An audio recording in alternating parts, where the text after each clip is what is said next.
Top 10 of the world's deadliest snipers.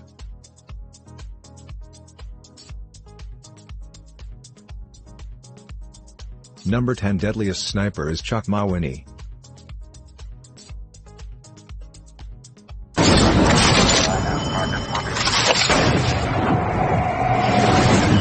Vietnam, 1969. A Marine sniper faces hundreds of enemy soldiers, less than 100 yards away. I've got the reticle right on his forehead, and then as fast as I can move from one to the next, it would just pow, pow, pow.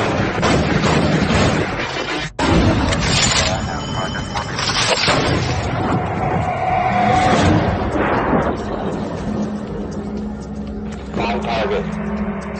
Fire when ready. Say goodnight, fella. From the time I touched that Remington 700, I was in love with it, and I wanted to be a sniper. And there was a monsoon coming in. We had a large NVA force reported by aircraft moving towards our position, and they said, I can't get air support for you because of the monsoon. The M14, you put a magazine in, it's a semi-automatic weapon, so it automatically feeds. That's less time for getting a new round in the chamber and ready to fire. Everything's in a real green tint through the starlight, and light things will show up brighter than others, like a face and skin and hands. It really lights up through the scope. You gotta have some kind of external light for the starlight to work. If it's just pitch black, you can't see anything. You're in a position where you don't have time to do an equation or get her a proper range, then it's range guesstimation. Chuck was not sitting there and doing calculations. This was basically swagging it. We call it a scientific wild-ass guess, a swag. Out in the middle of nowhere by himself. He's got his friendly forces to his rear and the enemy to his front. So he's in the middle. If they rush and get across the river, he has very little chance of escaping and evading.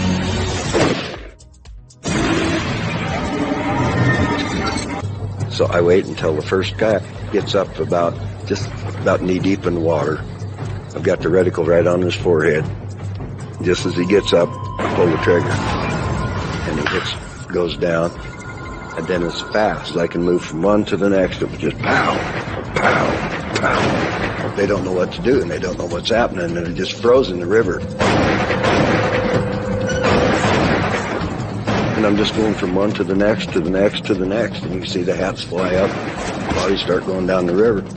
Well, I shot 16 times. 16 went down the river. That's a lot of shooting at night, which tells everybody where you're at. You could hear rounds coming our direction. I told my partner it's time to get out of here. So we beat feet back. I was in such a zone, I would look through the rifle, but I'm the bull. Where'd I gotta hold this rifle to get me where I want to go? That was the only thing that was in my mind at that time. All of this happens all at once. And it just becomes natural.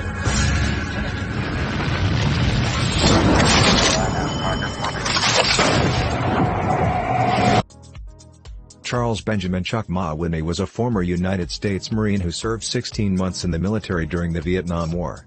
As a sniper, Mawhinney is credited with having 103 confirmed kills, a Marine Corps record, with 216 probable kills.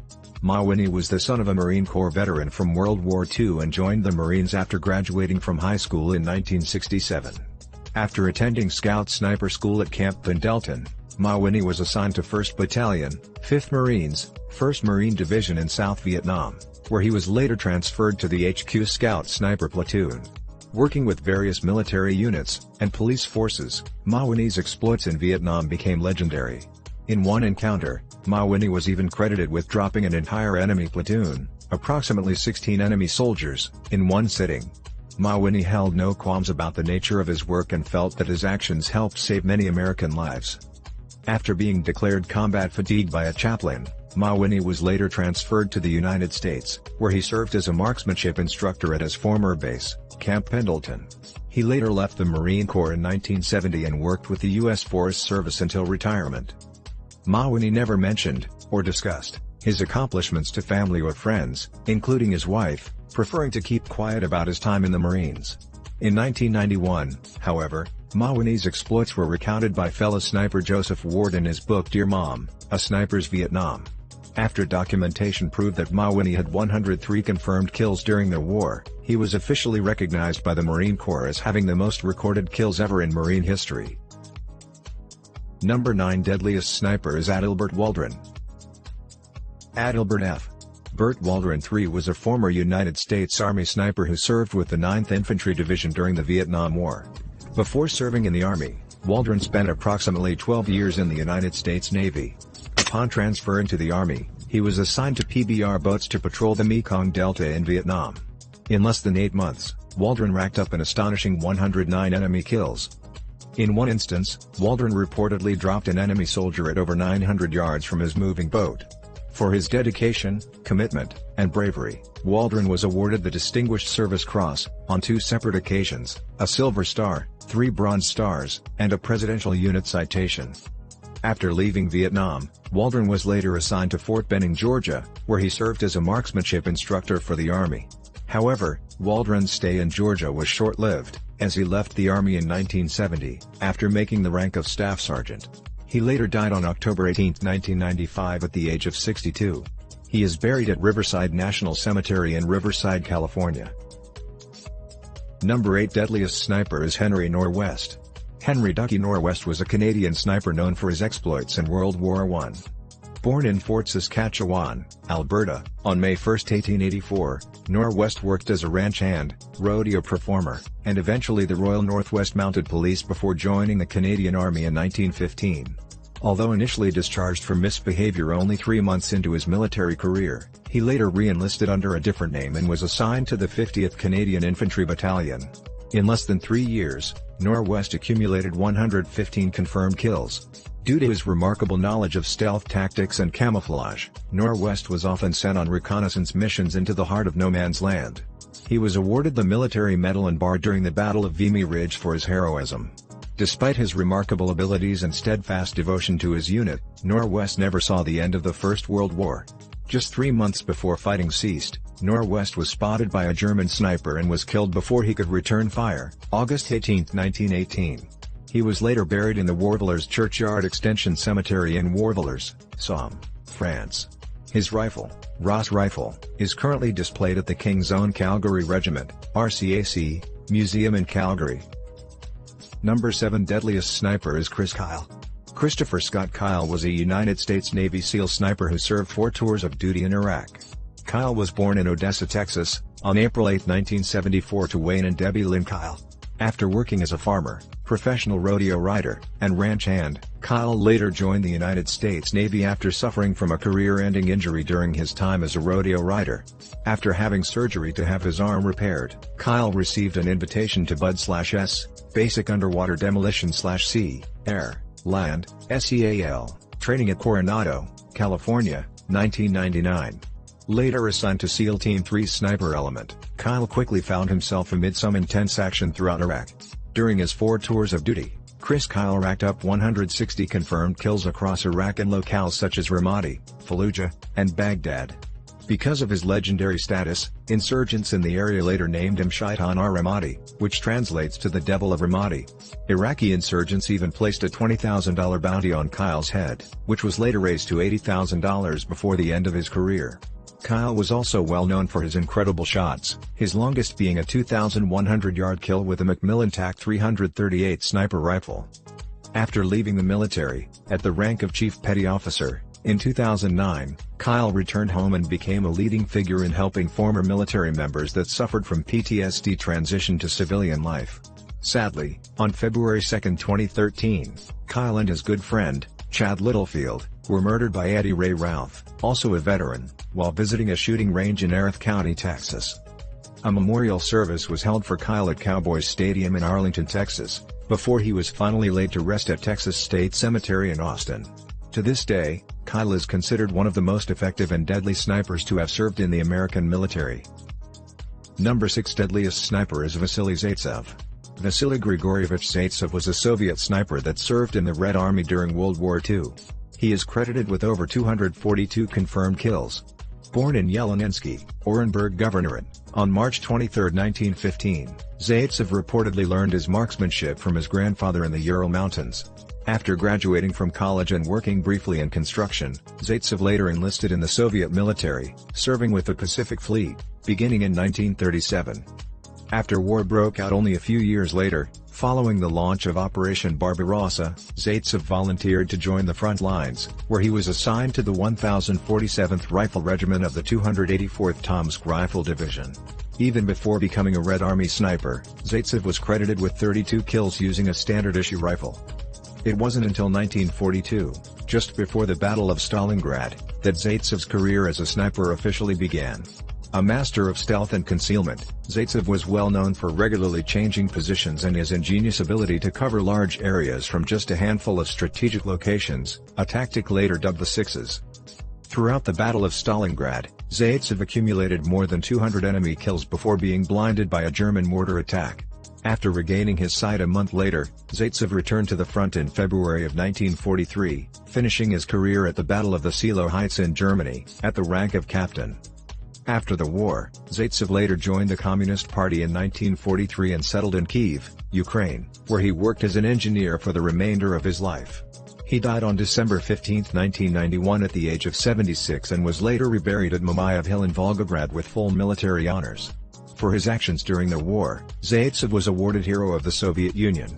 To this day, he remains one of the deadliest snipers in modern history. The number 5 deadliest sniper is Lyudmila Pavlichenko. Lyudmila Mikhailovna Pavlichenko was a Soviet sniper that served with the Red Army during World War II. She is credited with an astounding 309 kills during her military career. Born in Biela Tserkva, modern-day Ukraine, on July 12, 1916, Pavlichenko later moved with her family to Kyiv, where she worked as a grinder at the Kyiv Arsenal factory. In her spare time, Pavlichenko developed a keen interest in shooting and even joined a local shooting club where her skills as a sharpshooter first developed. After getting married and having a son, Pavlichenko later attended Kyiv University during the 1930s, where she eventually earned a master's degree in history. Following Operation Barbarossa and the invasion of Soviet territory by the Nazi army, Pavlichenko volunteered for military service and was assigned to the 25th Rifle Division. Although offered the opportunity to become a nurse, Pavlichenko instead opted for sniper training, becoming one of 2,000 female snipers in the Red Army. Trained with a Misonigant bolt-action rifle, Pavlichenko made her first 2 kills near Belyayevka. Later, during the fight for Odessa and its surrounding areas, Pavlichenko racked up an impressive 187 kills in only 3 months of fighting. After being severely wounded by mortar fire in June of 1942, Pavlichenko was withdrawn from combat just after reaching the rank of lieutenant in the Red Army. The Southern Army Council later credited her with 309 confirmed kills, including 257 German soldiers and 36 enemy snipers. After the war, Pavlichenko finished her education and began a career as a historian. Sadly, she died on October 10, 1974 at the age of 58 after suffering a stroke. She was buried in the Novodevichy Cemetery in Moscow. To this day, Pavlichenko remains one of the deadliest snipers in modern history and is considered the most successful female sniper of all time, earning multiple campaign medals, the Order of Lenin, twice, as well as the title Hero of the Soviet Union. Number 4 deadliest sniper is Carlos Hathcock. Carlos Norman Hathcock II was a United States Marine Corps sniper that served during the Vietnam War and is credited with 93 confirmed kills. Born in Little Rock, Arkansas, on May 20, 1942, Hathcock became acquainted with shooting from an early age, as his family relied heavily on hunting for food.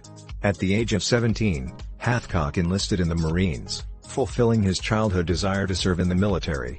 After being deployed to Vietnam in the 60s, Hathcock initially served as a military policeman before being transferred to Captain Edward James Land's sniper platoon. Land, who was impressed with Hathcock's natural shooting ability, particularly since Hathcock had won the prestigious Wimbledon Cup for long-range shooting in 1965, felt that Hathcock was a natural fit for sniper duty. Hathcock entered his new role enthusiastically, and within only a short time, he racked up an impressive 93 kills. Due to the difficulty of confirming kills at this time, however, modern estimates put Hathcock's kill count between 300 and 400 enemy soldiers during his time in the war. Hathcock's exploits prompted the North Vietnamese army to place a $30,000 bounty on his head due to the large number of men lost to this lone warrior. Hathcock even earned the nickname Long Trang, which translates to white feather sniper in Vietnamese due to the white feather he always wore within the brim of his hat. Hathcock took on a variety of legendary missions, including a mission to kill a POV general, a mission headed by the CIA, in which he crawled 1,500 yards over 4 days and 3 nights with no sleep or food to take his shot. Other accomplishments included taking down a female Viet Cong leader known as the Apache, who had tortured numerous American soldiers, as well as killing an elite enemy sniper known as the Cobra. In the latter, Hathcock killed the enemy sniper, who had been sent to kill Hathcock specifically, before he could react, sending his bullet through his enemy's scope, a nearly impossible shot. Sadly, Hathcock was later evacuated from Vietnam after sustaining life-threatening injuries from an anti-tank mine that struck his vehicle. After returning to the United States, Hathcock helped to establish the Marine Corps Scout Sniper School in Virginia and dedicated much of his remaining life to training future snipers, special forces, and police units in the art of sharpshooting. Due to his severe burns sustained from the blast, Hathcock never returned to Vietnam. After battling years of multiple sclerosis, Hathcock later died on February 22, 1999 in Virginia Beach, Virginia. He was buried at Woodlawn Memorial Gardens in Norfolk, Virginia. Only when you take on a mission like that, when you're that short, you forget everything. You know, tactics, the whole ball of wax, and you end up dead. And I did not want none of my people dead. And so I took the mission on myself. And figuring I was maybe a little bit better than all the rest of them. Because I was the one training them all. Supposed to be better. And I come out of the tree line back there and got into the open land. And I went to my side. I didn't go flat on my belly because I made a bigger slug trail when I was on my belly. Didn't want to tire myself out too much. And patrols were within arm's reach of me. I could have tripped the majority, some of them. And they didn't even know I was there. I was in their backyard. And they didn't expect a one-man attack. They didn't expect that. And I knew from the first time when they was coming lollygagging by me that I had it made now. This would be good. This would be real good. So I just continued squirming along, and come many patrols come by. There was 2 twin 51s on my left, 2 twin 51s on my right. And I could see them cooking their groceries and wishing I was there to have a little bit of it, but I was definitely hungry. I was thirsty. But you got a job to do. You're in your bubble, and that's all. Is your job. And crawl up on that little rise with an escape route to my right, out to the tree line. I was in between all the 51s, and which were set up for air attacks. I don't believe they'd get down that far. Thank goodness. And seen all the guys running around that morning, and I dumped the bad guy. And how far a shot? Yeah, it was 700 yards, right where I had my rifle zeroed at. What I estimated to be 700, and by my map, 700 yards. Yeah, that's made of the wind, and temperature, humidity, the whole ball of wax. Tried to run through my mind real quick. And it worked out pretty good. Worked out right fair. And then I had to get out, had to get away. When I made the shot, everybody ran the opposite direction, because that's where the trees were. Hathcock had a special talent for counter-sniping. In a short time, he had eliminated a number of enemy snipers that had been killing Marines in the Hill 55 area. In frustration, the enemy eventually put a reward on his head and sent a master sniper nicknamed the Cobra to kill him. Hathcock found out about this, and he was told, maybe we better, move you or not send you out to the field. And his idea was, no, he says, I'm the best there is. I'm going after this guy. And so it became a situation off Hill 55 to where this alleged Cobra sniper was shooting Marines and trying to draw Hathcock out. It finally came to the day where Hathcock went out with his spotter, and they set up at a place that if he were the other guy, that's where he would be that morning. Hathcock had been stalking the Cobra sniper for several days and had learned some of his habits. As the sun came up, this one particular area, he was scanning across this ravine into the bush, and he saw a glint of a scope. He knew that's what it was. So he aimed at the glint, settled his crosshairs on it, squeezed the round on it, and then they went to find out if they had done any damage. And of course, the Cobra sniper was dead.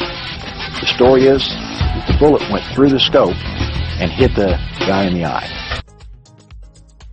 Number 3 Deadliest Sniper Francis Pagahmagabow. Francis Pagahmagabow was a Canadian sniper who served in World War I. He is credited with 378 enemy kills. He was born on the Shawanaga First Nation Reserve in Nobel, Ontario, on March 9, 1891, to Michael and Mary Conton Pagahmagabow. Following the outbreak of World War I, Pagahmagabow volunteered for military service and was assigned to the Canadian Expeditionary Force in 1914, and later reassigned to the 23rd Canadian Regiment. Deployed in February of 1915 with the 1st Canadian Infantry Battalion, Pagahmagabow quickly saw action during the Second Battle of Ypres and the Battle of the Somme in 1916. Due to sharpshooting skills developed in his youth, due to hunting in his local area, Pagahmagabow quickly developed a reputation for being a fierce sniper. Brave and faithful to his fellow soldiers, Pagahmagabow was instrumental in numerous battles, helping his battalion to fend off countless waves of German soldiers during his career. One of his major accomplishments occurred during the August 30, 1918 Battle of the Scarpe when his company nearly ran out of ammunition fighting off German forces. Braving no man's land alone, Pagahmagabow brought back enough supplies, from dead soldiers in the field, to carry his unit through a final enemy counterattack. By the time the war was over, Pagahmagabow was credited with 378 confirmed kills and had succeeded in capturing more than 300 enemy troops alive. After achieving the sergeant major rank, Pagahmagabow returned to Canada, where he remained part of the Algonquin Regiment militia. He was later elected chief of the Perry Island Band and became a political activist for Native Americans throughout Canada. Pagahmagabow also became Supreme Chief of the Native Independent Government in 1943 and worked as a guard at a munitions plant in Nobel, Ontario, during the Second World War. He later died on Perry Island Reserve in 1952 at 61.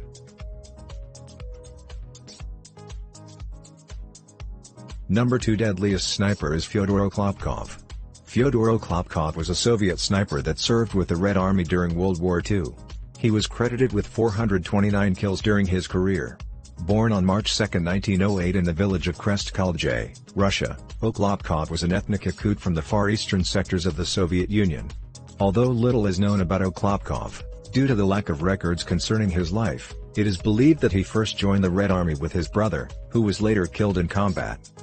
Infuriated by the loss of his brother, Okhlopkov reportedly swore to avenge his death, becoming a sniper and machine gunner on the Eastern Front. Often sent out alone to conduct surveillance and reconnaissance of enemy troop movements, Okhlopkov was credited with 429 kills with a sniper rifle alone and countless others with automatic weapons. Always on the front lines of combat, Okhlopkov sustained 12 serious wounds during his military career, with his 12th occurring on June 23, 1944. After being struck in the chest during an assault on Vitebsk, Okhlopkov was forced to recuperate in a hospital for the remainder of the war before finally being discharged several months later. Despite being rejected for the title Hero of the Soviet Union, due to his ethnicity, the Soviet Union later bestowed this honorary title on Okhlopkov on June 5, 1965. Nearly a decade later, he was also given the Order of Lenin following his untimely death on May 28, 1968 at 60. Number 1, Simo Hayha. The deadliest sniper in human history, 429 confirmed kills with numerous probables. Simo Hayha was a Finnish sniper that served in the Winter War of 1939 to 1940 and is credited with 505 confirmed kills against Red Army soldiers. Born in Rautjärvi, Viipuri Province, Finland, on December 17, 1905 to a farming family, Hayha later joined the Finnish voluntary militia, known as the White Guard, at the age of 21. Using skills first developed in his youth from hunting expeditions with his father, Hayha competed in numerous shooting competitions throughout Viipuri Province, earning numerous trophies for his sharpshooting abilities. With the outbreak of war between Finland and the Soviet Union in 1939, Hayha served as a sniper for the Finnish 6th Company of Junior 34 during the Battle of Kalaa. In temperatures reaching -40 degrees Fahrenheit and camouflaged in solid white, to blend in with the snow and ice, Hayha had dropped one Red Army soldier after another, racking up all 505 of his kills in less than 100 days of combat. The incredible feat earned him the nickname White Death amongst both fellow and enemy soldiers. Hayha used a Sako M/28-30 with iron sights. He was also known to pack himself in heavy snow to provide cover and balance his rifle, all while placing small bits of snow on his tongue to prevent his breath from giving away his position to the enemy. On March 6, 1940, Hayha was severely wounded in his left jaw by an armor-piercing bullet fired by the Red Army. After losing consciousness for several days, Hayha woke on March 13, 1940. The day peace was officially declared between the two nations, with nearly half his face missing from the gunshot. After the war, Hayha was promoted to second lieutenant and retired from the military. Hayha later recuperated from his wounds and became a moose hunter and dog breeder following the Second World War. At the age of 96, Hayha passed away in a veterans nursing home located in Hamina, 2002. He was buried in Ruokolahti, Finland. For his service, Hayha was awarded the Cross of Liberty, 3rd class and 4th class, along with the Medal of Liberty, 1st class and 2nd class, and Cross of Kala'a Battle. To this day, Hayha remains the deadliest sniper in world history.